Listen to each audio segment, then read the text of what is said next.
Hello friends, welcome to the new video जहां हम study कर रहे हैं स्टैंडर्ड 12th का economics chapter number 3A that is demand analysis. और इस चैप्टर में हमने लास्ट वीडियो में पढ़ा था law of demand and its assumption and exception. हम यहाँ पर स्टडी कर रहे हैं most important topic that is changes in demand and variation in demand. जी हाँ, changes in demand and variation in demand is the important topic because ये exam में काफ़ी बार डिस्टिंग्विश बिटवीन के क्वेश्चन में पूछा गया है और आपको भी डिस्टिंग्विश बिटवीन के पॉइंट्स में पूछा जा सकता है। और ये question short notes answer the followings में 4 मार्क्स के लिए भी पूछा जा सकता है। तो चलिए स्टार्ट करते हैं हमारा वीडियो, जिसमें हम पढ़ने वाले हैं दो concept. First is variation in demand and second is changes in demand. आप देखने जाओ, नॉर्मल किसी पर्सन को पूछो या डिक्शनरी में देखो तो ऐसे तो ये दोनों नाम मतलब वेरिएशन एंड चेंजेस दोनों सेम ही है। वेरिएशन मतलब चेंज होना या बदलना एंड चेंजेस का मतलब इज़ ऑल्सो चेंज होना और बदलना। अब दोनों में फ़र्क क्या है या इकोनॉमिक्स के अंदर ये दोनों कंसेप्ट अलग क्यों रखे गए हैं with related to demand, that is variation in demand and second is changes in demand. अब दोनों कंसेप्ट इसलिए अलग किए गए हैं क्योंकि वेरिएशन इन डिमांड के अंदर भी डिमांड ही चेंज हो रहा है और चेंजेस इन डिमांड के अंदर भी डिमांड ही चेंज हो रहा है। लेकिन वेरिएशन इन डिमांड के अंदर डिमांड चेंज होने के पीछे रीज़न अलग है और चेंजेस इन डिमांड के अंदर डिमांड चेंज होने के पीछे का रीज़न अलग है। अब यहाँ पे रीज़न के ऊपर फोकस करूँगा। तो रीज़न के ऊपर फोकस करने से पहले आपको याद दिलाना चाहता हूँ, हमने पढ़े थे डिटर्मिनेंट्स ऑफ डिमांड और factors of demand, price, income, population, fashion test preference, future expectation. ऐसे कुछ हम लोगों ने फैक्टर्स पढ़े थे जो फैक्टर्स ऑफ डिमांड के नाम से पहचाने जाते हैं। तो अब यहाँ पे यही फैक्टर्स के बेस पे हम इन दोनों का डिस्टिंग्विश करेंगे और दोनों के अंदर फ़र्क क्या है ये पढ़ने वाले हैं। चलिए पढ़ते हैं। पहला है variation in demand. Variation in demand मतलब क्या? When the demand for commodity falls और राइजेस मतलब changes due to change in price alone and other factor remains constant is called variation in demand। जी हाँ दोस्तों, जब आपकी डिमांड चेंज होती है मतलब कम या ज़्यादा होती है और उसके पीछे रीज़न होता है चेंज इन प्राइस, सिर्फ चेंज इन प्राइस के चेंज होने की वजह से जब आपकी डिमांड चेंज होती है and other factors remain constant मतलब दूसरे फैक्टर जैसे इनकम, पॉपुलेशन एक्सेट्रा, ये सारे फैक्टर्स कांस्टेंट रहते हैं और फिर आपकी डिमांड चेंज होती है प्राइस के चेंज होने की वजह से, तो इस कंसेप्ट को बोला जाता है variation in demand. So this was the variation in demand. When there is change in demand due to change in price, it is known as variation in demand। अब आगे पढ़ते हैं चेंजेस इन डिमांड। अब changes in demand का मतलब होता है demand में चेंज होना, लेकिन यहाँ पे डिमांड चेंज होने के पीछे रीजंस अलग है। When demand for commodity increases और decreases मतलब जब डिमांड चेंज होती है और उसके पीछे का reason due to changes in other factors and price remains constant, it is known as changes in demand. जी हाँ दोस्तों, आपकी डिमांड जब चेंज होती है और उस डिमांड चेंज होने के पीछे रीजंस होते हैं आपके अदर फैक्टर्स मतलब अदर देन प्राइस। प्राइस यहाँ पे कांस्टेंट रहेगा और अदर फैक्टर्स मतलब income, fashion test preference, future expectation, population, ये सब चेंज होने की वजह से जब आपकी डिमांड चेंज होती है तब उसको कहा जाता है चेंजेस इन डिमांड। सो आपको दो चीज़ें याद रखनी है कि वेरिएशन इन डिमांड के अंदर आपकी डिमांड कम या ज़्यादा होती है और उसके पीछे रीज़न होता है चेंजेस इन प्राइस। प्राइस के चेंज होने की वजह से आपकी डिमांड बदलती है, that is known as variation in demand. And changes in demand के अंदर भी आपकी डिमांड बदलती है, लेकिन वहाँ पे रीज़न होता है अदर फैक्टर्स।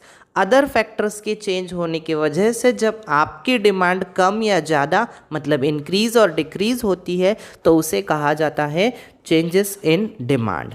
तो ये थे आपके variation in demand and changes in demand के कंसेप्ट। अब बढ़ते हैं आगे। वेरिएशन इन डिमांड के दो टाइप्स हैं, एक expansion of demand and second is contraction of demand. और चेंजेस इन डिमांड के भी दो टाइप्स हैं, एक increase in demand and other one is decrease in demand. अब चलिए स्टडी करते हैं वेरिएशन इन डिमांड के दो टाइप्स को। First is expansion of demand and second is contraction of demand. First study कर रहे हैं expansion of demand. Expansion of demand refers to rise in quantity demanded due to fall in price alone, while other factors like taste, income of consumer, size of population, etc. remains unchanged. यहाँ पे कहा गया है expansion of demand का मतलब होता है rise in quantity demanded, मतलब आपकी डिमांड बढ़ती है due to fall in price. Price के कम होने की वजह से जब आपकी डिमांड बढ़ती है और अदर फैक्टर्स कांस्टेंट रहते हैं तो हम उसे कहते हैं एक्सपांशन ऑफ डिमांड। चलिए यही स्टडी करते हैं छोटे से डायग्राम द्वारा। अब डायग्राम बोलेंगे तो एक्स एक्सिस और वाई एक्सिस। वाई एक्सिस पे हम प्रेजेंट करने वाले हैं प्राइस, एक्स एक्सिस पे हम प्रेजेंट करने वाले हैं क्वांटिटी डिमांडेड। अब हम लोग इमेजिनरी प्राइस लेंगे, price is O P and quantity demanded is O Q. दोनों का इंटरसेक्शन लेंगे और दोनों का इंटरसेक्शन ओ क्यू और ओ पी पे रहेगा। अब हमने पढ़ा था कि expansion of demand means demand बढ़ जाती है। अब डिमांड बढ़ेगी तो वो ओ क्यू से ओ क्यू 1 हो जाएगी, मतलब डिमांड बढ़ जाना। एंड डिमांड क्यों बढ़ रही है? Because of fall in price. अब प्राइस कम हो जाएगा, प्राइस पी से P1 आ जाएगा। प्राइस पहले था OP, अब बन गया है OP1, मतलब कम हो गया है। और क्वांटिटी डिमांडेड था पहले OQ, अब बन गया है OQ1, मतलब आपका डिमांड पहले कम था अब बढ़ गया है, only because of fall in price. अब इंटरसेक्शन पॉइंट पे हम लोग डिमांड कर्व ड्रॉ करेंगे, वो है डिमांड कर्व DD। अब पहले हमको मिला था पॉइंट A और अब मिला है पॉइंट B, और दोनों का जब हम लोग इंटरसेक्शन जॉइंट करेंगे तो मिलेगा हमको डिमांड कर्व। अब पहले मिला A और बाद में मिला B, मतलब आपका जो कर्व है वो है डाउनवर्ड स्लोपिंग, और जहाँ पे डिमांड कर्व डाउनवर्ड मूवमेंट दिखा रहा है, ये आपको याद रखना है। आप लोगों को एग्ज़ाम के ऑब्जेक्टिव्स में काफ़ी बार पूछा जाएगा, तो आप लोगों को बताना है कि in expansion of demand, demand curve shows downward movement और डाउनवर्ड स्लोपिंग। अब बात करते हैं कॉन्ट्रैक्शन ऑफ डिमांड। अब कॉन्ट्रैक्शन ऑफ डिमांड, कॉन्ट्रैक्ट होने का मतलब होता है कम होना। अब कम होना, क्या कम होना? तो डिमांड कम होना। अब क्यों कम होना? तो contraction of demand refers to fall in quantity demanded due to rise in price alone, while other factors like taste, income of consumer, size of population, etc. remains unchanged. अब यहाँ पे क्या हो रहा है कि डिमांड कम हो रही है and only because of rise in price. Price बढ़ने की वजह से जब डिमांड कम होती है और अदर फैक्टर्स कांस्टेंट रहते हैं तो इसे हम कहेंगे कॉन्ट्रैक्शन इन डिमांड। अब यही कॉन्ट्रैक्शन ऑफ डिमांड देखेंगे डायग्राम से। So first in diagram we have to draw X axis and Y axis. अब एक्स एक्सिस पे हम लोग प्रेजेंट करने वाले हैं quantity demanded and on Y axis we are going to present price. अब इमेजिनरी प्राइस और इमेजिनरी क्वांटिटी डिमांडेड। अब जब ओ पी प्राइस था तो क्वांटिटी डिमांडेड था ओ क्यू। पहले प्राइस था ओ पी, तब आप डिमांड कर रहे थे ओ क्यू। अब कॉन्ट्रैक्शन ऑफ डिमांड मतलब डिमांड कम होना। डिमांड कम होना तो डिमांड कहाँ से कम होगा? क्यू से Q2। डिमांड कम हो गया क्यू से Q2। अब डिमांड क्यों कम हुआ है तो उसके पीछे रीज़न है प्राइस का बढ़ना। प्राइस बढ़ने की वजह से डिमांड कम हुआ है। तो प्राइस पहले था P, अब बढ़ गया है P2। मतलब पहले प्राइस था OP, अब बढ़ गया OP2। प्राइस बढ़ने की वजह से डिमांड कम हो गया। अब हमें दो इंटरसेक्शन पॉइंट मिले हैं और हम इन दोनों को जॉइंट करेंगे तो हमें एक डिमांड कर्व मिलेगा D, that is demand curve. लेकिन हमें पहले इंटरसेक्शन पॉइंट मिला था ए और बाद में जो इंटरसेक्शन पॉइंट मिला है वो बी, और इन दोनों को टच करके हमने डिमांड कर्व बनाया है डी। तो पहले डिमांड कर्व डाउनवर्ड स्लोपिंग था एक्सपांशन इन डिमांड के अंदर, और अब कॉन्ट्रैक्शन इन डिमांड के अंदर मूवमेंट हो रहा है ए से बी, मतलब अपवर्ड मूवमेंट। मतलब आपको याद रखना है एक्सपांशन इन डिमांड में डाउनवर्ड मूवमेंट है और कॉन्ट्रैक्शन ऑफ डिमांड के अंदर अपवर्ड मूवमेंट है। डायग्राम सेम लग रहा होगा, लेकिन एक्सपांशन इन डिमांड में डाउनवर्ड मूवमेंट और कॉन्ट्रैक्शन ऑफ डिमांड में upward movement. So this was the expansion of demand and contraction of demand, which were the types of variation in demand. अब बात करते हैं changes in demand. Changes in demand के again two types हैं. First is increase in demand and second is decrease in demand. So पहले बात करते हैं increase in demand. Increase in demand refers to increase in quantity demanded due to favorable changes in other factors like taste, income of consumer, climatic condition, etc. and price remains constant. अब यहाँ पे भी आपकी demand बढ़ रही है, लेकिन demand के बढ़ने के पीछे रीजंस है अदर फैक्टर्स। अदर फैक्टर्स में जब फेवरेबल चेंजेस आते हैं और उन फैक्टर्स की वजह से जब आपकी डिमांड बढ़ती है तो उसे कहा जाता है increase in demand. And price remains constant, मतलब प्राइस यहाँ पे चेंज नहीं हो रही है, जो प्राइस है उसी पे आपकी डिमांड बढ़ रही है। क्यों? क्योंकि अदर फैक्टर्स की वजह से।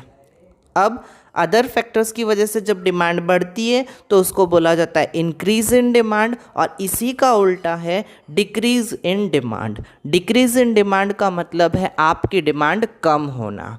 Decrease in demand refers to decrease in quantity demanded due to favourable changes in other factors like taste, income of consumer, climatic condition etcetera, and price remains constant. देखिए, increase in demand और decrease in demand का meaning same है, बस increase के जगह पे आपको लिखना है डिक्रीज।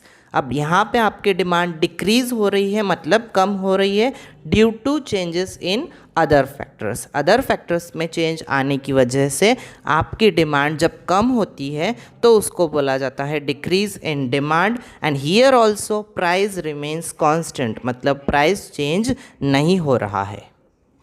अब अगेन हम ये चीज़ें ड्रॉ करेंगे डायग्राम में। On x-axis we are going to show quantity demanded and on y-axis we are going to show price.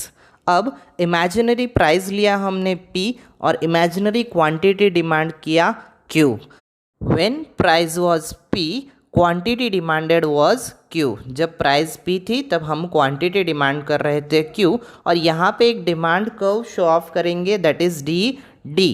अब यहाँ पे आगे आपका प्राइस कांस्टेंट रहने वाला है और डिमांड चेंज होने वाला है। डिमांड चेंज होना, इंक्रीज इन डिमांड में डिमांड बढ़ना है because of other factors. Price यहाँ पे कांस्टेंट रहेगी और डिमांड बढ़ जाएगी Q से Q1 तक।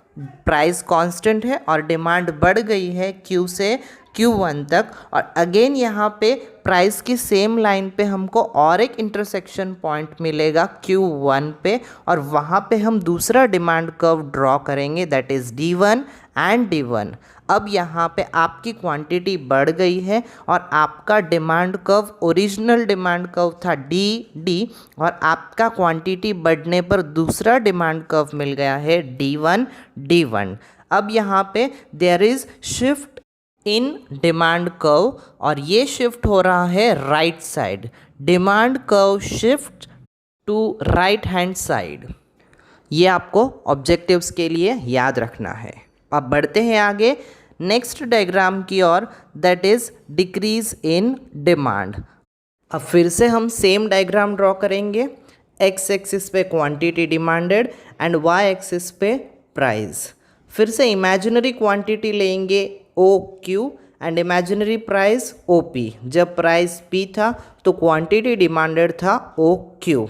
अब डिक्रीज इन डिमांड मतलब डिमांड कम होना due to other factors. Price constant रहेगी, प्राइस P ही रहने वाली है, लेकिन क्वांटिटी डिमांडेड कम हो जाएगी Q से Q2 तक। अब Q पर हमें एक पहला डिमांड कर्व मिला था, that was original demand curve D, and अब हमें Q2 के इंटरसेक्शन पॉइंट पे दूसरा डिमांड कर्व मिला है, दैट इज़ D2।